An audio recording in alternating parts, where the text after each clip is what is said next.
What's up, guys? It's John with National Sports Entertainment, and I wanted to go into a recap of tonight and do tomorrow's games. There's a couple, actually, there's like one game that I like that's an early game, and we're in the playoffs now, so it might be a little different. Finding the playoffs start on 3-2, 2-3, huh? But yeah, so it might not be just metrics, but I would try looking for weird lines, whether it be the over-under for teams that typically go over, for example. This is very interesting. American and Navy go over a lot, so I'm looking at that kind of stuff mixed with my metrics. Speaking of tonight, laughably bad. So if you guys have been watching my channel since the beginning, hundreds and hundreds of videos, thousands of plays, probably my worst night yet. As far as the NBA is concerned, I think I went like 1-10. It was ugly, not good. The good thing is the only NBA leg 3 we played was the Suns. I didn't play that. That was really an intuitive pick. Something was just telling me it was going to be an as advertised ass kicking. You have to remember they do pay out the public on games, so they're not going to just set all traps. That's another thing, trying to find the traps. Some of the narrative games, I thought the Bulls, they won. That was one where I knew they'd win, so I'm going to lay the points. You know, the value's not there for the money line. But we didn't get the cover. We missed a lot of other covers. Got Notre Dame, was decent for college, but we missed We missed Tulsa. Tulsa now is officially the worst team in, I think, I'll have to go back and check, in modern history against the spread. So that's interesting. But again, every other team did finish in historical norms.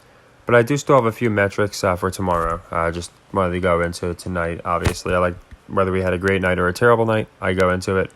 I haven't looked at the NBA plays yet tomorrow. I looked at Washington, who I really like. I remember thinking I liked the Pacers. Was not sure on the Mavs, and I think I liked the Clippers. But I mean, I really got to look more into it. But my point is, we went 4-0 the last NBA time there was 4 games, and then we got bamboozled tonight. So hopefully it goes back and we get our 4-0 again. That'd be nice, because when there's less games, I do think they show the narratives more. But as far as tomorrow, this is as far as the college schedule. Appalachian State, I have them covering South Alabama, just because like I said, I haven't watched the teams this year, but I've watched the metrics, and South Alabama has been really good against the spread, and I just don't think, based off it looks on paper, I think they're 4.5 points, and it just looked a little bit light to me. So I think a lot of people are going to be fading App State. So I like them, not love them, but it's an early game, so if they don't hit, I'll just plug in, say, any other game as a leg 2. We have a lot to choose from. I'll probably make an NBA play a leg 2 if they don't hit. I also like American and Navy to go under, like I just showed you guys. 126 is pretty low for college.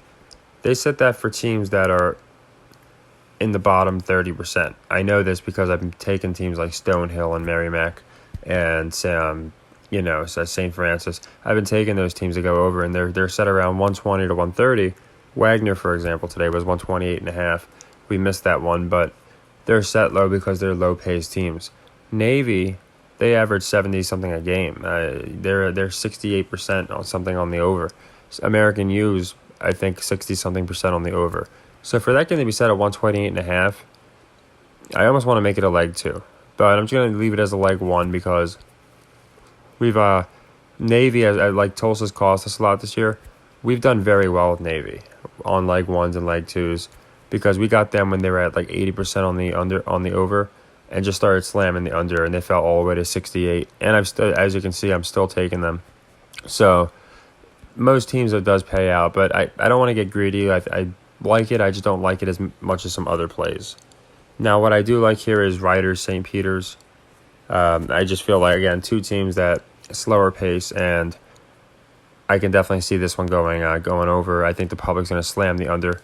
If you look at how St. Peter's plays, there's just a myriad of teams that play a certain way, and it has to affect how the public is going to bet them. So I do think that one goes over as a leg 2. They haven't gone over much, like I said, all year. And then Youngstown State, Detroit, same philosophy, only Youngstown State goes over a lot because they play a very fast pace. So I'm plugging them in as a leg 2 to go under. They play Detroit tomorrow. And again, it's playoffs, so it might be a little different, but I don't expect it to be that much different. Pepperdine Pacific, Pepperdine's pace is ridiculous. They'll put up 30 points in the last minute. I've seen them do it. But at the same time, I think, again, people are going to slam the over for that, so we're going to play the under. Now, for hockey, again, this is why I like plus odds. We're going to get a little bit, we have room. We're up 90-something units, still 85, 90 units. So I'm not going to, you don't want to play with scared money. And I like the value of this Panthers covers Predators. So instead of just running it as a leg 1 like I would typically do, we're going to run it as a leg 2. So we're going to get some value out of it if we cover. Because, again, it's now we're playing for 2 units, so we would win 3 units, so that'd be nice. But on top of that, I like the spread. I like the Panthers are bad against the puck line. Predators are pretty good, and the values. I like when the value is not really appealing, because think about it. If it's like plus 220, Vegas is not going to want to pay that out. But the public is not going to want to lay a goal and a half here, with a pretty even matchup, pretty close to even. And only get 150. So that's why I like it when I see between like 140 and 180, because I look at it from Vegas' perspective, and we want to have appealing numbers. But to me, this doesn't look ridiculously appealing, which is what makes it appealing, if that makes any sense. If a line looks too appealing, basically it's too good to be true, is basically what I'm trying to say. And then I like the Wild to cover the Canucks here. This one was a plus 160. Let me see. Yeah, okay, they're both plus 160. That's what it was. Okay, the over is going to be obviously even odds. You might get like minus 110. And that's another thing I went over with the hockey. That's why the hockey is going to be great, because it's basically a juice buster. So this one. So the Wild covering, when I locked it in, it was 160. This one we're going to do as a leg 1, just because I don't want to, again, I try and pick my spots with hockey. I don't like this one quite as much as I like the Panthers cover, but I do like it. And I like the Blackhawks and the Stars to go over. There's a few other hockey ones, but they're kind of interesting, like the Canucks Wild. They've gone over, not so much, and the Canucks haven't gone under very much. So there's a something kind of has to give scenario where you have one that's terrible against the over, but the other one's terrible on the under. So I just stay away from that. I played the cover because Wild haven't covered many this year. But yeah, if I find more hockey, we'll definitely plug them in. For now, I like these 3 that we have, and like I said, some of them, they haven't opened the spread line yet, so I want to make sure what the spread line is. So I'm going to be going into the NBA games. There's only 4 of them. If there are any hockey ones that I missed, then I will plug them in that video. As you know, my video is like my playlist is like a continuing saga. I always make sure to update every little thing, whether it's making something a leg 2, or whether it's, like I said, if I find a hockey player or 2. But again, we've done good with hockey this year. We've had 8 payouts of plus 130 or more, and that's just in about 30 games that we've played. We've won about half our hockey plays, so hockey's been good to us. I think we do good tomorrow. I think we will split the Panthers and Wild. That's all you can hope for. Hopefully the Panthers is the one we close, obviously, but maybe we get them both. But yeah, nothing fancy. Just like to go over everything, whether we win or lose. Like I said, when we were going to lose 3-leggers, like we lost Wagner over and we lost Tulsa. So that's 14 units. So all we need to do is make up those 14 units in games before and after. And that's what we've been doing all year. So this is a good example of a time when we lost a couple 3-leggers. It's been a while, but it's going to happen. Ironically enough, the last time was Tulsa. We picked Tulsa to cover, so Tulsa alone's been pretty rough to us, but I'm going to extrapolate who's been the best and worst to us. Some teams have won us 20, 30, 40 units. Tulsa's probably cost us 30 units, so actually they probably cost us closer to 50. But at the end of the day, right now we're about 90 plus units net, and that's notwithstanding open sequences for tomorrow. But I like to get them out as early as possible. So yeah, nothing crazy, just some college plays I like, some hockey plays I like, a recap. And again, I keep telling people this, please pick Cody Rhodes. If you don't have FanDuel, you should be able to. FanDuel's like the only one that doesn't allow wrestling props, but he started off minus 400, so 4 units would win you 1 unit. Now he's minus 550, so 5.5 units wins you 1 unit. I know it doesn't sound like great odds, but it's moving for a reason. Roman's going to Hollywood, so he's not going to be able to continue. That's why, if you notice, they've been slowly transitioning him off television, where now he's showing up like Brock Lesnar used to, where he's showing up for really just the fights, and every couple of weeks. They're making it a big deal when he shows up. They're already planting those seeds. Cody, on the other hand, is doing all the press events. He's doing all his merch is the one selling, and he's the one that is doing all the house shows. They are literally planting the seeds. There's a million reasons that Cody's going to win, but that's the most obvious. It is just from a psychological perspective. This is why they're handling it this way, and that's why the line's going to continue to move. It's going to move all the way to like minus 2,000. So if you're someone who's dropping, a dime on a game or something like that, that should be nothing for you. What I can say, people always ask me my locks, my guarantees. I guarantee you Cody Rhodes is defeating Roman Reigns at WrestleMania. Okay? You might ask, how can I guarantee that? Again, I've watched wrestling my entire life.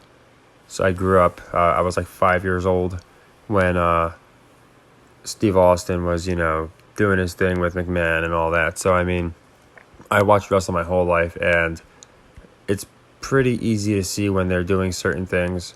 And WrestleMania, they treat differently. It's actually pretty predictable. A lot of the WrestleMania events.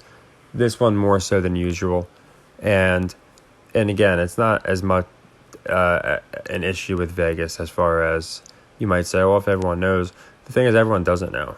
They've done it in a way where there's people that aren't lifelong wrestling fans, casual fans, or fans of just wrestling in general, but they don't really watch WWE that much.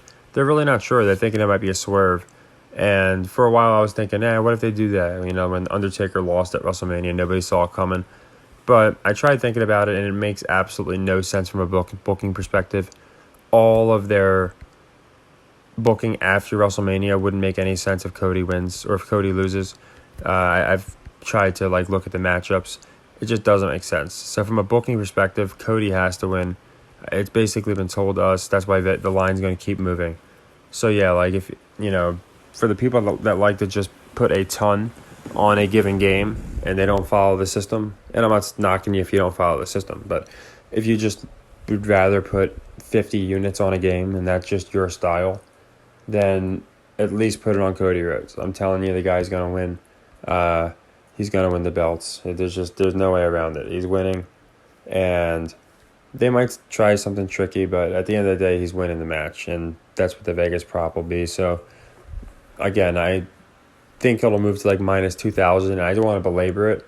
It's just when I truly believe something, and I can't show you stats or metrics for this, it's just how, if you know wrestling, then you know. He's winning. So I just wanted to tell people before it moves to minus 800, because I did bring it up at minus 400, but I understand there's people that might not have seen that video, so I wanted to bring it up while it was still at least close to that, so people can get some value. We'll do the entire card too, but that's the important one. So I'll actually make that the title, and I'll do the time stamps accordingly. That way, you guys could just skim to this part if you just want to watch the picks. You don't have to go through the whole thing. But I just wanted people to know that, I thought of it and I want to bring it up. I'll probably bring it up in every video, just as hey, don't forget, almost like a reminder, because that's how much I believe he's winning. So take care, everybody, and happy earnings.